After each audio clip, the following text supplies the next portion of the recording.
कसरी यस्तो भएको? मेरो चाहिँ म चाहिँ 12 वर्षको हुँदा क्यान्सर भन्ने रोग लागेर गुणाभन्दा माथिबाट चाहिँ काटेर फ्याँकेर पनि हस्पिटलमा बसेको, उपचार गरेको। अनि उपचार गरेर मलाई पनि बल्ल निको भयो।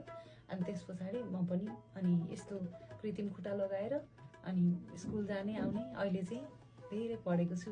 तिमी पनि धेरै पढ्नुपर्छ ल। भोलि पर्सि गएर हजुरलाई के बन्ने भन्ने लाग्छ? भोलि पर्सि गएर त म डाक्टरै बन्छु। पढ्नुपर्छ है राम्रोसँग। अनि आफूलाई लागेको इच्छा पनि, जस्तो अब डाक्टर पढ्ने भन्नुभयो, पढ्ने। अनि आफूलाई लागेको इच्छा पनि गर्नुपर्छ है। नाच्नुपर्छ, गाउनुपर्छ, रमाइलो गर्नुपर्छ जीवनमा।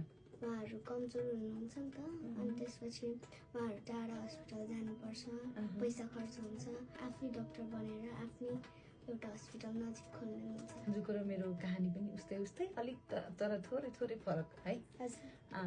तर हामी जस्तै साथी भाइ, दिदी बहिनी, दाजु भाइ सबैजनाको लागि जीवनमा केही भयो भने पनि दुःख नमान्नु, हार नखानु, अनि राम्रो गर्नुपर्छ, प्रगति गर्नुपर्छ, पढ्नुपर्छ, धेरै मेहनत गर्नुपर्छ भनेर चाहिँ सम्पूर्ण साथीहरूलाई चाहिँ हामी दुवैजनाले भन्न चाहन्छौँ है। कार्यक्रम अजय अधिकारी सुशीलसँग मात्र इमेज FM 97.9।